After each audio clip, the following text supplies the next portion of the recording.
Yeah, we were happy and fired up to see that Will Disley got recognized NFC Special Teams Player of the Week. It was interesting. You know, he had to jump into these roles, little additional roles this week because of roster situations, and when given the opportunity, and he came through in a big way. Those two plays were really huge plays in the game, and it would have been a much more difficult day without that. So that was great recognition, and good to see that, you know, sometimes the starters got to jump in there and do something to come through, and Will did exactly that.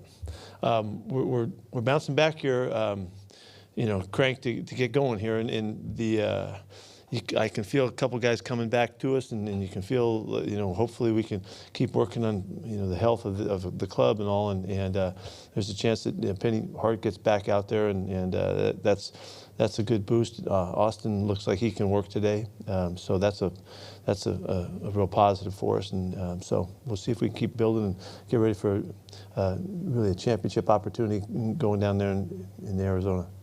Kind of alluded to this with Will, but you don't see a lot of 5-year starters on a big second contract kind of situation banging around on punt coverage. I mean, what does that tell you about him that he's? Yeah, I mean, he's everything. You know, he's a total team guy.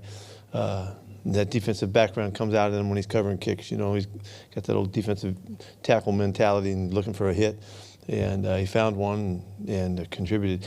Hopefully, our guys will always be ready. I mean, they have to be ready to step forward when the opportunity arises. That was a great illustration, as you're pointing out, and cool to see that. I would imagine that he didn't shy away from that, knowing that he needed to step up. Was there a definite reaction from him when you asked for more in place of Valor?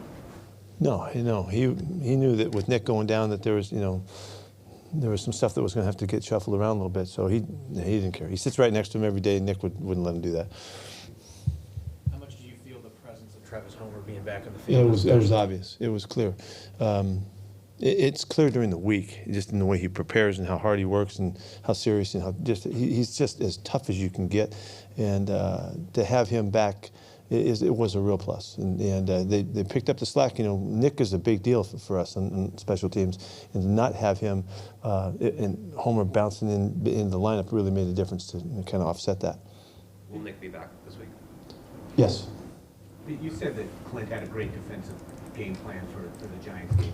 What can you say about the way he's kind of hung in there and got things turned around after? I think he's done a magnificent job of keeping it together and you know, holding mentality, you know, in a position where we could take advantage when we start to make our move, and it's not surprising. He's such a big part of this program, and a big voice for us and all of that. I keep saying big because he's huge, but he really did a nice job, and it was noticeable. And guys were wondering. They were wondering, you know, where's this going? You know, and me too. We were all thinking we got to get this thing rolling, and we all just kind of put our heads together and stayed together and stayed connected. And now we're on the other end of it and trying to really build something big. He's kind of been. I used big again. Yeah, kind of been going around on social media a bunch, but on the touchdown run, DK Metcalf kind of ran his cornerback out of the play there, fake like the ball was coming. Just, I don't know, just your thoughts on kind of the sales job. Yeah, well, you know, the receivers have a big part in this running game, and it isn't always the block. It's the point right there. You know, they have to recognize what the situation is and how they can get their guy and eliminate him from the play. That's from word go. Shane's been talking about how it takes all 11 to run football, and everybody's got to be part of it and contribute and all that. That's a good illustration. We love seeing that and pointing it out. We make a big deal about it. The challenge Arizona provides for you are just a balanced offensive team. The challenge is for your defense, I guess, a balanced offensive team. Ask it again. Yeah, I'm sorry, let me rephrase that. The challenge for your defense against a well-balanced offense like Arizona. Yeah, okay, I got you. Yeah, then they have a lot of firepower. There's so much potential in their offense because they spread the field at times, and they use it really well. And they've got plays that are designed to go this way or that way. They block plays in both directions, like we see so much from the college game. And they're really taxing, and they do nice stuff with it, and they have all of the passes off it as well. And you know, Murray is really good and adept at utilizing all of that stuff. And so it is a big challenge for us. We have to be able to spread out with the different personnel that they use and the different personnel that we use to keep it contained. They throw the ball really quick on the perimeter, and the ball's out in a hurry, and they're trying to take advantage of the quickness that they have. They've got really athletic, quick people to get the football to. How different is their offense with DeAndre back than what you saw a few years ago? Well, it's different in that they know that he's out there and they're using the heck out of him. He's been targeted a ton since he's been back. And he's come through and made terrific plays. The touchdown catch he made last week was amazing. But they go to him in regular situations just to move the football as well. So he's a big part of it, and we have to. Our focus is different because he's playing this week. Pete, I know you talked a lot about Bruce on Monday.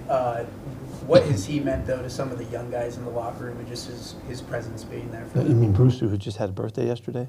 Yeah. Oh, yeah. I just think it's just been as obvious as it can get. He's got a presence about him.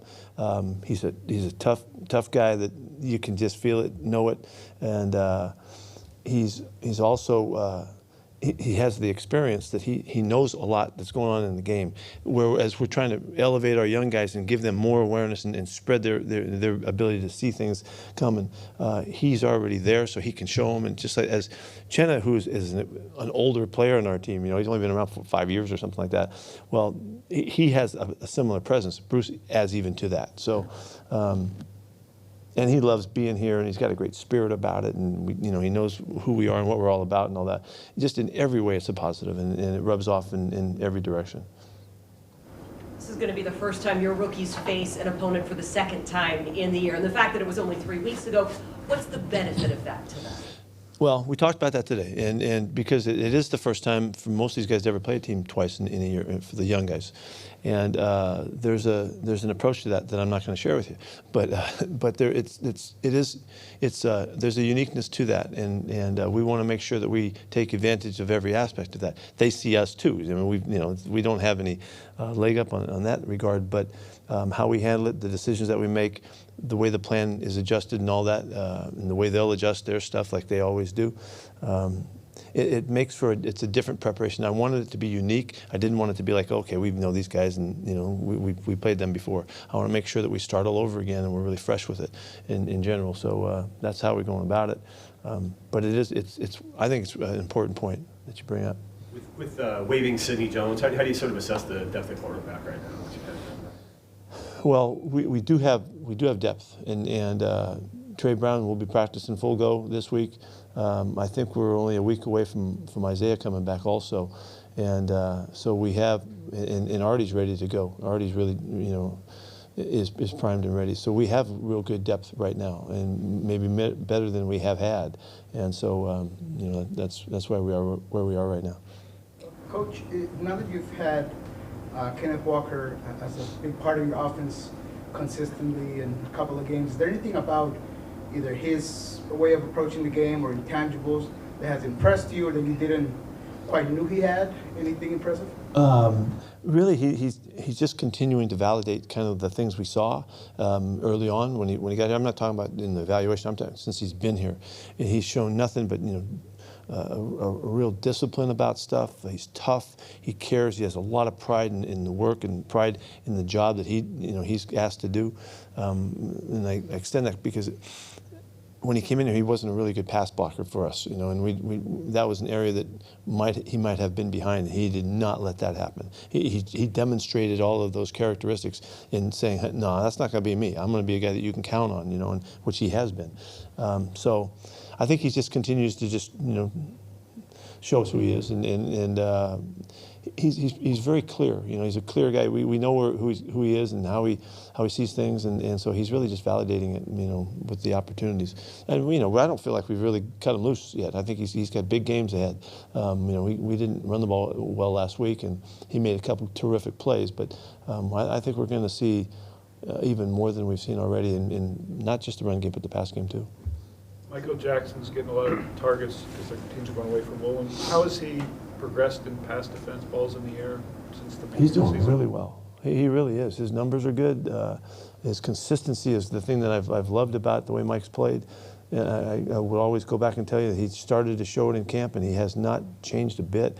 All of the targets and the opportunities to make the tackles and the hits short of the sticks and things like that, man, he's been really consistent. He's physical. He's a physical, strong kid that plays with really good top-end speed. He can stay with everybody down the field. He's a big, solid-looking corner, and you might not realize that, how fast he is, but he has held up with everybody, and so it's a tremendous benefit for us that Mike has played the way he's played. He's really given us a chance to do well. And his numbers are holding up. They're pretty good. Was this tackling the reason you first got attracted to him?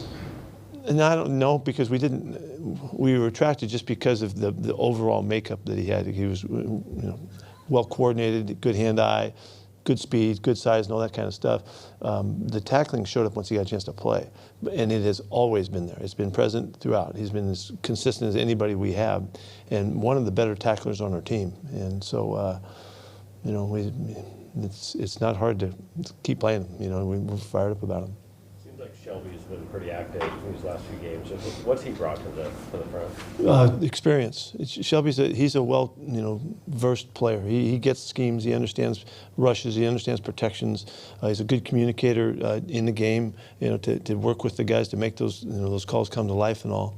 And he's a powerful guy, and he's been able to get off blocks and make things happen. It was a fantastic and incredible effort for him to make, and on a guy who runs well, and to trip up Daniel Jones short of the sticks last week was, it's a heralded play around here now. We see big guys running like that, man. We go nuts about it. We probably shown that highlight a dozen times already, and we'll continue to show it, for a long time, because it is what we expect, and we hope guys will play like.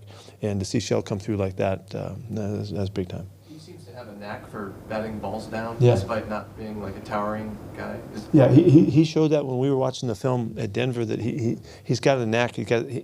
His awareness of the quarterback is always present when he's rushing the passer, and that's what it takes. You got to be able. You're doing all this stuff in here, but you got to be able to feel what's going on. He really does get a hand up, and there's lots of times he doesn't make the knockdowns, but he's one of the better guys at that we've had.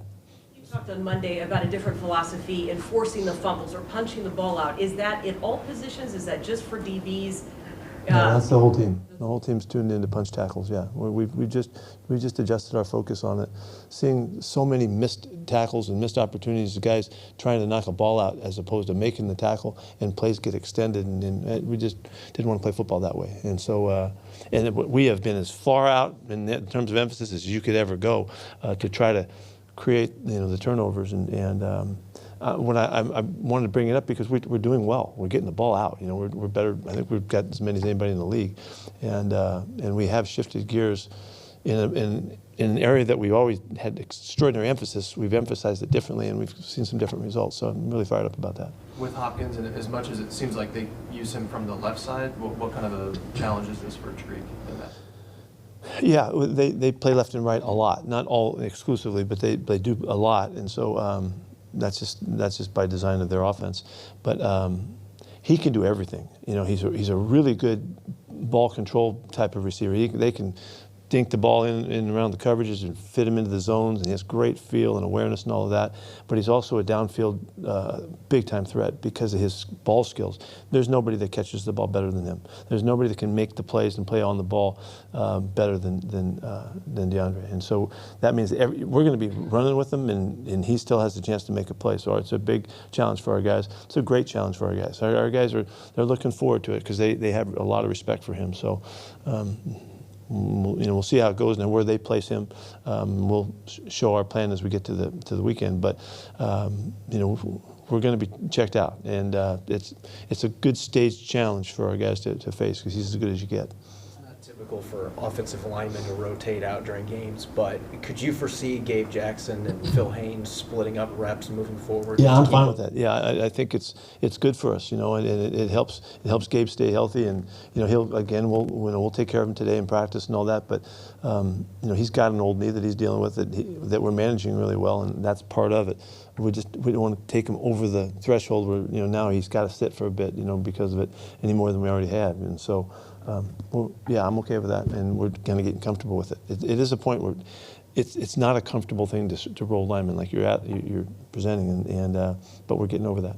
DeAndre Taylor on Monday, but when exactly was the Oz Perlman visit, and what was his overall message, or was that mostly for entertainment value? O's, yeah. He's really emphatic about that. I don't even know when that date was. It was camp time, right? I don't know. Somewhere second week of camp or something like that. It was incredible what he did. The stuff that I saw went out on the clip that went out, that was about a third of the stuff he did. And he didn't miss anything. I mean, every single thing that he challenged the group with, whatever, he hit everyone. It wasn't like that one wasn't very good. Let me do another one. He hit everything. And he did some stuff we don't even know how to explain, and it was incredible. So if this is an advertisement for us, he deserves it because this guy's something. Message from him, or was it specifically for entertainment value? Yeah, about competing. Yeah, he was talking about competing, and there's more there for you than you know. I mean, he showed us. It's just incredible stuff. Anyway, I don't know. I haven't seen him or heard much about him. I don't know what he's doing, but follow him. He's worth it. Was Daryl Taylor going to practice today? Not today. Just in general, how unique is the athleticism required to do all the things well that you ask of outside linebackers in the scheme? It's a challenging position, and there's different styles of guys, and different kind of packages that they bring, and we try to create enough flexibility to match up with whatever the guy's strengths are. And you could be a big old strong long guy that can play the edge.